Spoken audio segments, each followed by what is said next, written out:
Leyes morales, capítulo 10. Noveno, Ley de libertad. 1. Libertad natural. 825.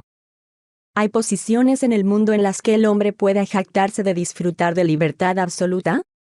No. Porque todos necesitáis los unos de los otros, así los humildes como los poderosos. 826.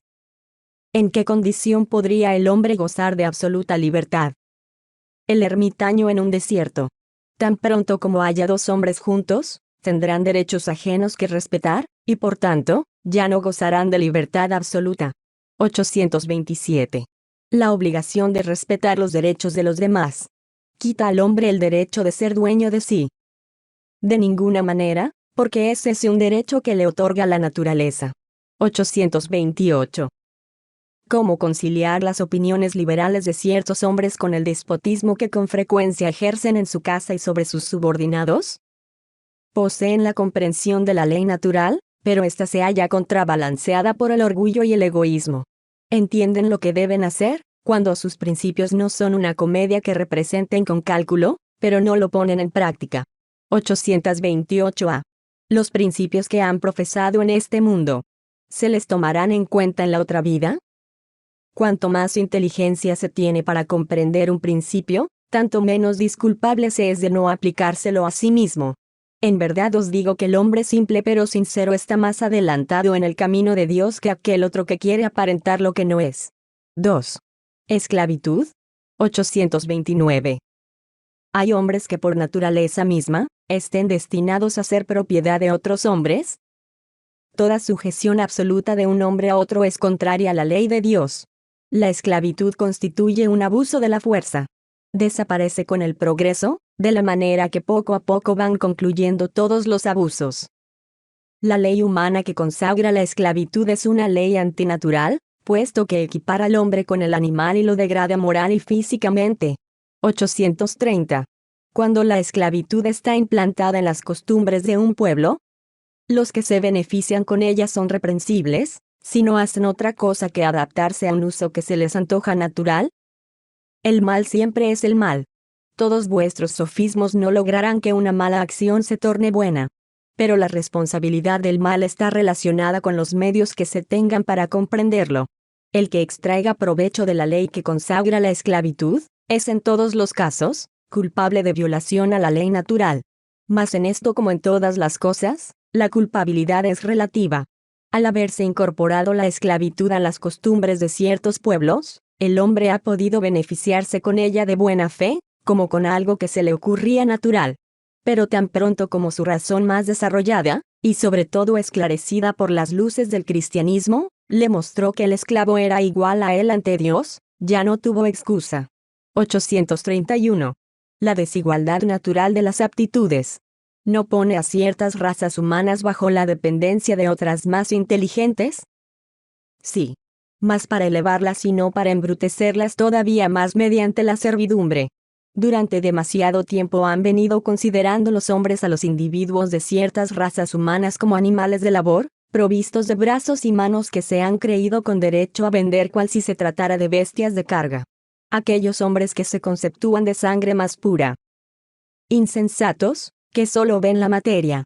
No es la sangre la que sea pura en mayor o menor grado, sino el espíritu. 832. Hay personas que tratan a sus esclavos con humanidad, cuidando que no carezcan de nada, y que piensan que la libertad expondría a estos a mayores privaciones. ¿Qué dices de ello? Digo que esos comprenden mejor sus intereses. También cuidan mucho sus bueyes y caballos, a fin de obtener mejor precio por ellos en el mercado. No son tan culpables como los que maltratan a sus esclavos, pero no dejan de disponer de ellos como de una mercancía, privándolos del derecho de ser dueños de sí. 3. Libertad de pensamiento. 833. ¿Hay en el hombre algo que escape a todo constreñimiento y por lo cual goce de una libertad absoluta? Por el pensamiento disfruta el hombre de una libertad sin fronteras, porque aquel no conoce obstáculos. Se puede impedir su manifestación, pero no aniquilarlo. 834. ¿Es responsable de su pensamiento el hombre? Es responsable de él ante Dios. Puesto que solo él puede conocerlo, lo condena o lo absuelve con arreglo a su justicia. 4. Libertad de conciencia. 835. ¿La libertad de conciencia es una consecuencia de la libertad de pensar? La conciencia es un pensamiento íntimo que pertenece al hombre, como todos los demás pensamientos. 836. ¿Tiene el hombre derechos de poner obstáculos a la libertad de conciencia? No más que a la libertad de pensar, pues solo a Dios compete el derecho de juzgar a la conciencia. Si el hombre regula mediante sus leyes las relaciones humanas, Dios, sirviéndose de sus leyes naturales, regula las relaciones del hombre con él. 837. ¿Cuál es el resultado de las trabas que se ponen a la libertad de conciencia? Constreñir a los hombres a obrar de otro modo que como piensan, convirtiéndolos en hipócritas. La libertad de conciencia es una de las características de la verdadera civilización y del progreso. 838. ¿Son respetables todas las creencias, aun cuando sean notoriamente falsas? Toda creencia es respetable cuando es sincera y conduce a la práctica del bien. Las creencias reprobables son aquellas que arrastran al mal. 839. ¿Es reprensible que avergoncemos por su creencia a aquel que no piense como nosotros? Es no tener caridad y atentar contra la libertad de pensamiento. 840. Significa atentar contra la libertad de conciencia el poner impedimentos a creencias que por su índole perturban la sociedad. Se puede reprimir los actos, pero la creencia íntima es inaccesible. Reprimir los actos exteriores de una creencia, cuando tales actos acarrean cualquier perjuicio a los demás, no es atentar contra la libertad de conciencia, por cuanto dicha represión deja a la creencia su entera libertad. 841. Por respeto a la libertad de conciencia, ¿debemos permitir que se difundan doctrinas perniciosas, o es posible, sin atentar contra esa libertad, tratar de reconducir a la senda de la verdad a aquellos que se han extraviado a causa de falsos principios? Por cierto que podemos obrar así, e incluso debemos hacerlo. Pero enseñad, a la manera de Jesús, mediante la dulzura y la persuasión, y no por la fuerza, lo cual sería peor que la creencia de aquel a quien queréis convencer. Si algo existe que sea permitido imponer, es el bien y la fraternidad. Pero no creemos que el medio de lograr que se les admita sea obrar con violencia. La convicción no se impone. 842. Puesto que todas las doctrinas abrigan la pretensión de ser la única expresión de la verdad, ¿por qué signos podremos reconocer a aquella que tenga el derecho de presentarse como tal? ¿Será la que haga más hombres de bien y menos hipócritas, vale decir, más hombres que practiquen la ley de amor y caridad en su mayor pureza y en su más amplia aplicación? Por ese indicio reconoceréis que una doctrina es buena, pues toda doctrina que tenga por resultado sembrar la discordia y establecer demarcaciones entre los hijos de Dios no puede ser sino falsa y perniciosa. 5. Libre albedrío. 843. ¿Tiene el hombre el libre albedrío de sus actos? Puesto que posee libertad de pensar, dispone asimismo de la libertad de actuar. A no ser por el libre arbitrio, el hombre sería una máquina. 844. Desde su nacimiento, ¿goza de libre arbitrio el hombre? Goza de la libertad de obrar tan pronto como tiene la voluntad de hacer. En los primeros períodos de la vida su libertad es casi nula. Se desarrolla más tarde, y cambia de objeto, junto con las facultades. Puesto que el niño tiene pensamientos acordes con las necesidades propias de su edad, aplica su libre albedrío a las cosas de que necesita. 845. Las predisposiciones instintivas que el hombre trae al nacer, ¿no son un obstáculo para el ejercicio del libre albedrío? Esas predisposiciones instintivas son las del espíritu antes de su encarnación. Según sea él más o menos evolucionado, pueden inducirlo a cometer actos reprensibles, y en esto será secundado por los espíritus que simpatizan con tales predisposiciones. Pero no hay fuerza que sea irresistible cuando se tiene voluntad de resistir. Recordad que querer es poder. 846. ¿El organismo no influye sobre los actos de la vida? ¿Y si posee una influencia, se ejerce esta a expensas del libre arbitrio? Ciertamente que el espíritu es influido por la materia. Esta puede obstarlo en sus manifestaciones. He aquí por qué, en aquellos mundos donde los cuerpos son menos materiales que en la tierra, las facultades se desarrollan con mayor libertad, pero el instrumento no da la facultad. Por lo demás, aquí hay que distinguir las facultades morales de las del intelecto. Si un hombre tiene instintos criminales, con seguridad que es su propio espíritu el que los posee y el que se los da, pero no sus órganos. Aquel que aniquile su pensamiento, ocupándose solo de la materia, llega a ser semejante a un animal, y peor todavía, porque no piensa ya en precaverse contra el mal, y en esto precisamente falla, puesto que obra así por su voluntad. 847. La alteración de las facultades. ¿Quita al hombre su libre arbitrio? Aquel cuya inteligencia se halle perturbada por cualquier causa deja de ser dueño de su pensamiento, y desde entonces, no posee ya libertad. Ese extravío constituye a menudo una punición para el espíritu, que en una existencia anterior, puede que haya sido vano y orgulloso y haber hecho un uso inadecuado de sus facultades. Podrá reencarnar en el cuerpo de un idiota, así como el déspota en el de un esclavo y el mal rico en el de un mendigo. Pero el espíritu sufre con ese constreñimiento, del que tiene perfecta conciencia. Allí es donde se ejerce la acción de la materia. 848. La alteración de las facultades mentales por causa de la embriaguez. ¿Excusa los actos censurables que el hombre en tal estado cometa? No. Por cuanto el ebrio se ha privado voluntariamente de su razón a fin de satisfacer brutales pasiones. En vez de una falta, está cometiendo dos. 849. ¿Cuál es, en el hombre en estado salvaje, la facultad dominante, el instinto o el libre albedrío? El instinto, lo que no le impide que obre con entera libertad en cuanto a ciertas cosas. Pero igual que el niño, aplica esa libertad a sus necesidades, y ella se va desarrollando con la inteligencia. Por tanto tú, que eres más esclarecido que un salvaje, eres también más responsable que él por lo que haces. 850. La posición social. ¿No es en ocasiones una valla para la entera libertad de acción? A no dudarlo, la sociedad humana tiene sus exigencias. Pero Dios es justo. Toma en cuenta todo, mas os deja la responsabilidad de los pocos esfuerzos que realizáis para superar obstáculos. 6. Fatalidad. 851. ¿Existe una fatalidad en los acontecimientos de la vida, según el sentido que se da a esta palabra? Es decir, todos los sucesos que se producen son determinados de antemano. En tal caso, ¿qué es el libre albedrío? La fatalidad solo existe por la elección que ha hecho el espíritu, al encarnar, aceptando afrontar tal o cual prueba. Al escogerla, se traza una especie de destino, que es la consecuencia misma de la situación en que se encuentra. Estoy hablando de las pruebas físicas, porque en lo que toca a las pruebas morales y a las tentaciones, el espíritu, al conservar su libre albedrío respecto del bien y el mal, es siempre dueño de ceder o resistir.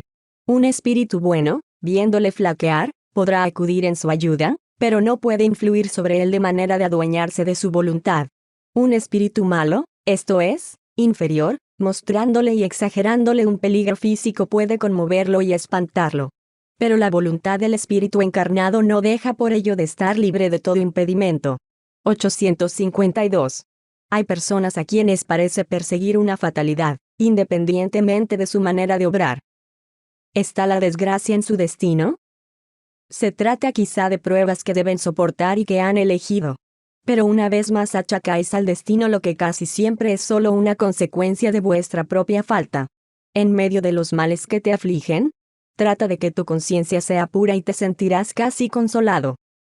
Las ideas, justas o falsas, que nos formamos, acerca de las cosas nos hacen triunfar o fracasar, según nuestro carácter y posición social. Encontramos más sencillo y menos humillante para nuestro amor propio atribuir nuestros fracasos a la mala suerte o al destino antes que a nosotros mismos. Si la influencia de los espíritus contribuye a ellos en ocasiones, podemos siempre sustraernos a ese influjo rechazando las ideas que nos sugieran, cuando éstas sean malas. 853. Algunas personas se salvan de un riesgo mortal para caer enseguida en otro. Pareciera como si no pudiesen escapar a la muerte. No hay en esto una fatalidad. Solo es fatal, en el genuino sentido de la palabra, el instante de la muerte. Cuando ese momento ha llegado, bien sea por un medio o por otro, no podéis sustraeros a ella. 853a. Así pues, Cualquiera fuere el peligro que nos amenace, ¿no moriremos si no nos ha llegado la hora? No. No perecerás. Y tienes de ello miles de ejemplos. Pero cuando la hora de tu partida haya sonado, nada podrá impedirla. Dios sabe por anticipado con qué clase de muerte te irás de la tierra, y con frecuencia lo sabe también tu espíritu, porque le es revelado cuando opta por tal o cual existencia. 854. ¿De la infalibilidad de la hora de la muerte? ¿Se podrá inferir que las precauciones que adoptemos para evitarla sean inútiles? No. Por cuanto las precauciones que tomáis os son sugeridas con miras a evitar una muerte que se cierne sobre vosotros, constituyen uno de los medios para que no ocurra. 855. ¿Qué se propone la providencia cuando nos hace correr riesgos que no tendrán consecuencia para nosotros? Cuanto tu vida se ve puesta en peligro, se trata de una advertencia que tú mismo has deseado a fin de desviarte del mal y hacerte mejor. Si escapas a ese riesgo y te encuentras aún bajo la influencia del peligro que has corrido, piensas con mayor o menor intensidad, según sea la acción más o menos poderosa de los buenos espíritus, en mejorarte. Pero si interviene el espíritu malo, y digo malo sobreentendiendo el mal que todavía reside en él, piensas que podrás librarte en la misma forma de otros peligros y permites que tus pasiones se desencadenen de nuevo. Mediante los riesgos a que os veis sometidos os recuerda Dios cuán débiles sois y la fragilidad de vuestra existencia. Si examinamos la causa y la índole del peligro, veremos que casi siempre sus consecuencias hubieran sido el castigo de una falta cometida o de un deber descuidado. Dios os advierte de este modo para que reflexionéis y os enmendéis. Tenemos en esta respuesta, de una manera clara y precisa, una exposición sucinta de lo que podemos denominar la dinámica espírita del perfeccionamiento humano. Por medio de las caídas y de las advertencias, de los riesgos corridos y de la ayuda de los buenos espíritus, el hombre de buena voluntad irá venciendo sus malas inclinaciones y preparándose ya en esta existencia, para una vida mejor en el futuro. Muy al contrario de desalentarnos, nuestras caídas deben ser transformadas en peldaños de la escala de nuestro mejoramiento espiritual. Conforme se advertirá, la autosalvación de que nos acusan algunos religiosos no es más que el desarrollo de la voluntad y de la razón del ser, bajo la dispensa de la gracia de Dios y mediante sus mensajeros, los espíritus buenos. 856. ¿Conoce de antemano el espíritu el tipo de muerte por el que debe perecer?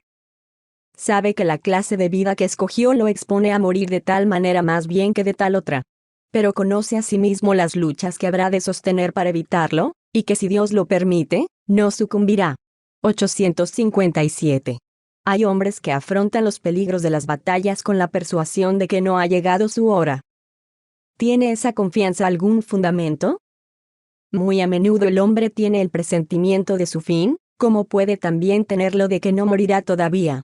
Ese presentimiento le viene de sus espíritus protectores, los cuales quieren advertirle que se mantenga preparado para partir, o que levantan su coraje en los momentos en que más lo necesita. También puede provenirle de la intuición que tenga de la existencia que eligió, o de la misión que ha aceptado y que sabe deberá cumplir. 858. ¿A qué se debe que aquellos que presienten su muerte la teman por lo general, menos que los otros? El que teme la muerte es el hombre y no el espíritu, y el que la presiente, piensa más como espíritu que como hombre. Comprende su liberación, y la aguarda. 859. Si la muerte no puede evitarse cuando ha de llegarnos, ¿sucede lo mismo con todos los accidentes que sufrimos en el transcurso de la vida? Son con frecuencia cosas lo bastante insignificantes para que podamos preveniros de ellas, y en ocasiones hacer que las evitéis, dirigiendo vuestro pensamiento. Porque no nos agrada el sufrimiento material. Pero esto es poco importante para la vida que habéis elegido. Realmente, la fatalidad solo consiste en la hora en que debéis aparecer en la tierra y la hora en que tenéis que marcharos de ella. 859a. ¿Hay hechos que deban por fuerza suceder y que la voluntad de los espíritus no pueda evitar? Sí. Pero que tú, en el estado de espíritu, has visto y presentido cuando hiciste tu elección. Mas no vayas a creer que cuanto sucede esté ya escrito, como dicen. Un acontecimiento suele ser a menudo la consecuencia de algo que tú has realizado mediante un acto de tu libre voluntad, de manera que si tú no hubieras hecho eso no se habría operado aquel acontecimiento. Si te quemas un dedo, Se trata del resultado de tu imprudencia y también de la condición de la materia. Solo los grandes dolores, los sucesos importantes, que pueden influir sobre lo moral, han sido previstos por Dios, porque resultan útiles para tu instrucción y purificación. 860. ¿Puede el hombre, por su voluntad y por sus actos, hacer que ciertos acontecimientos que debían suceder no ocurran, y a la inversa? ¿Le es posible, si esa desviación aparente puede ajustarse a la vida que ha escogido? Por otra parte, para hacer el bien, como debe serlo y en cuanto eso es el único objetivo de la existencia, puede impedir el mal, sobre todo aquel que pudiera contribuir a un mal mayor. 861. El hombre que comete un homicidio, ¿sabía al elegir su vida, que se convertiría en criminal? No. Conocía que al optar por una existencia de luchas había posibilidades para él de dar muerte a un semejante, pero ignoraba si lo haría, porque casi siempre hay en el hombre deliberación antes de cometer el crimen. Ahora bien, el que delibera sobre algo es en todos los casos libre de hacerlo o de no hacerlo. Si el espíritu supiera por anticipado que ya en su condición de hombre, debía ser autor de un homicidio, estaría entonces predestinado a ello. Y sabed que no hay nadie que se halle predestinado al crimen, y que todo asesinato, como cualquier otro acto, es siempre el resultado de la voluntad y del libre albedrío. Por otro lado, confundís continuamente dos cosas muy diversas, los sucesos materiales de la existencia y los actos de la vida moral. Si en ocasiones hay fatalidad, es en esos acontecimientos materiales cuya causa está fuera de vosotros y que son independientes de vuestra voluntad. En cuanto a los actos de la vida moral, ellos emanan siempre del hombre mismo, que en todos los casos tiene, por tanto, la libertad de elegir. Para esos actos, no hay jamás fatalidad. 862. Existen personas a las cuales nada sale bien y a quienes un genio malo parece perseguir en todas sus empresas. No se puede llamar a esto fatalidad. Es fatalidad, si quieres denominarle así, pero resulta de la elección de la clase de existencia, porque tales personas han querido ser probadas mediante una vida de desilusiones, a fin de ejercitar su paciencia y su resignación. No obstante, no creas que esa fatalidad sea absoluta. Es a menudo el resultado del camino erróneo que han tomado y que no está en relación con su inteligencia y aptitudes. El que quiere cruzar a nado un río y no sabe nadar tiene muchas posibilidades de ahogarse. Así sucede en la mayoría de los acontecimientos de la vida. Si el hombre solo iniciara empresas que estuviesen en relación con sus facultades, casi siempre obtendría buenos resultados. Lo que le pierde es su amor propio y su ambición, que lo desvían de su senda y le hacen tomar por una vocación lo que en realidad es el deseo de satisfacer ciertas pasiones. Fracasa y tiene la culpa, pero en lugar de atribuírselo a sí mismo prefiere acusar de ello a su mala estrella. Uno que hubiese sido un buen operario y que se hubiera ganado honradamente la vida, sería en cambio un mal poeta y moriría de inanición.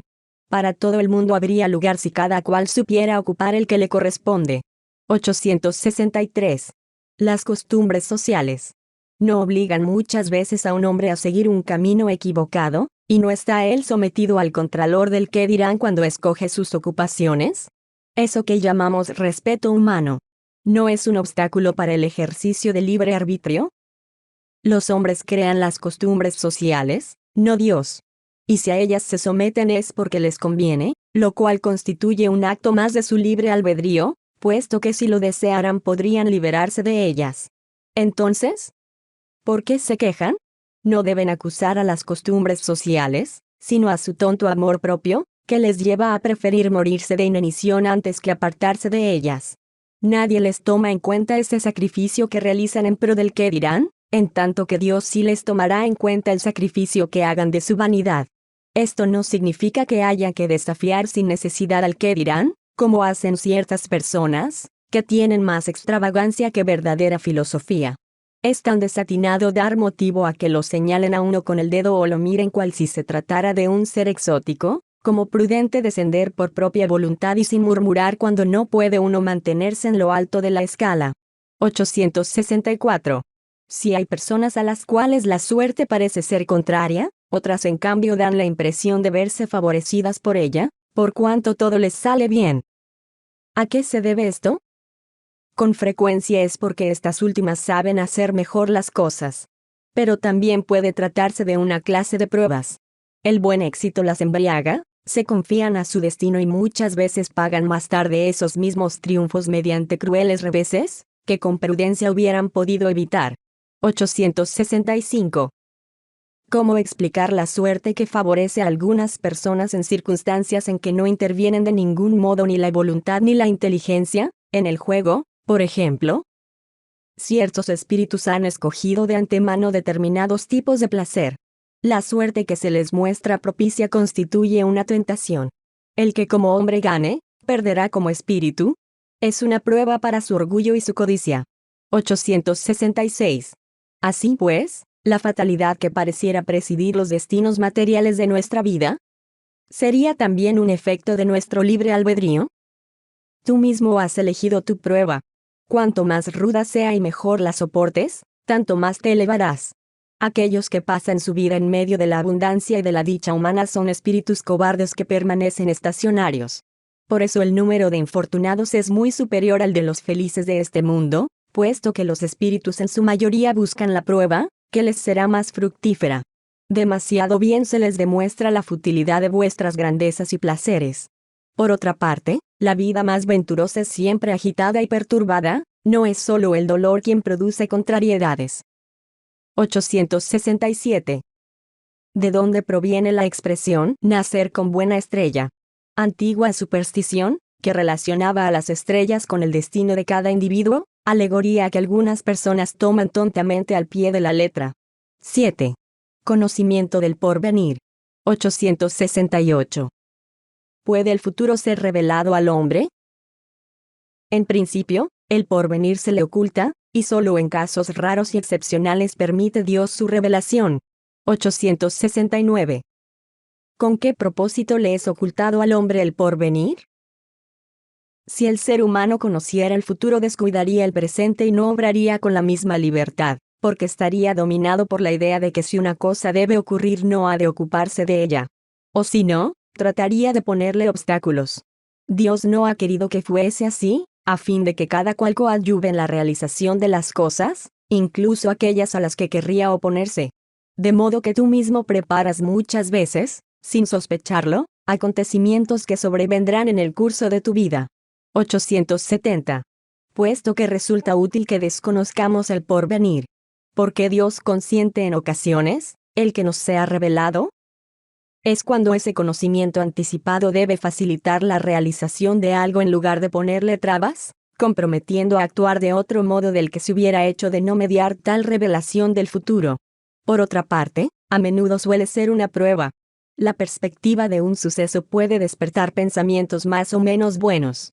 Si un hombre debe saber, por ejemplo, que recibirá una herencia con la que no contaba, podría ser tentado por la codicia, por el júbilo aumentar sus goces materiales, por el deseo de poseer antes esa fortuna, deseando tal vez la muerte de aquel que ha de legársela.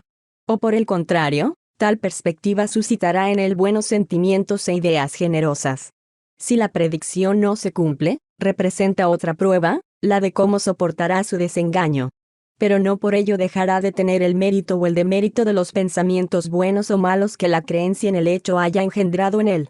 871. Visto que Dios todo lo sabe, sabrá igualmente si un hombre debe fracasar o no ante determinada prueba. Pues bien, ¿para qué se necesita esa prueba, si no puede mostrar a Dios nada que ya no sepa acerca de esa persona?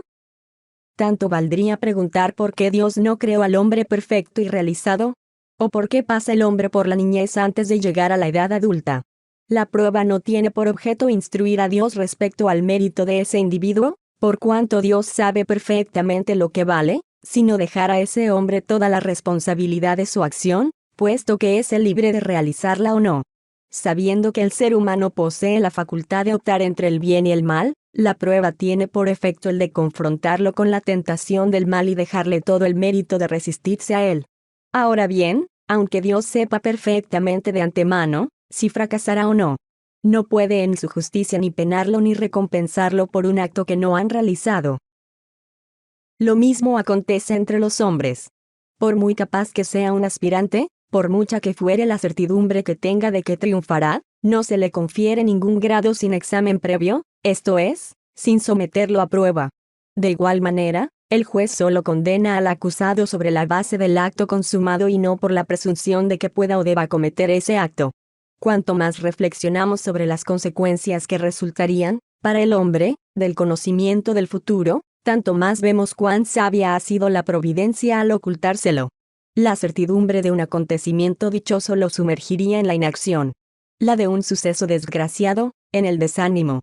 En uno y otro caso sus fuerzas se verían paralizadas.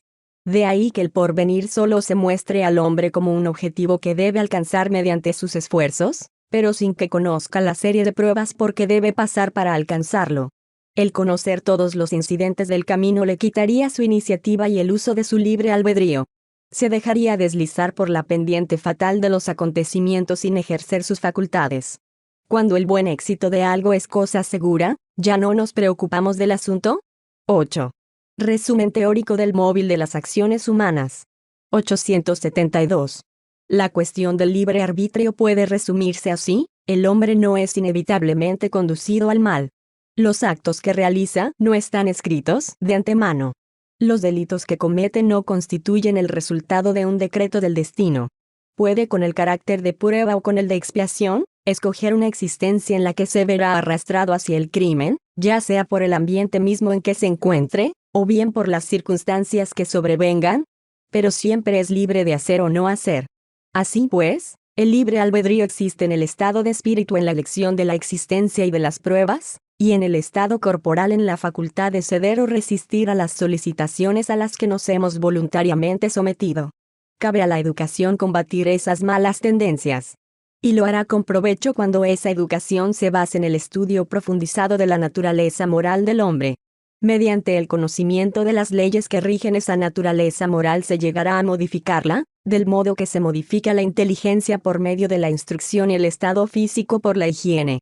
El espíritu desprendido de la materia, en estado errante, elige sus futuras vidas corpóreas según sea el grado de perfeccionamiento a que haya llegado, y en esto sobre todo consiste, según dijimos, su libre albedrío.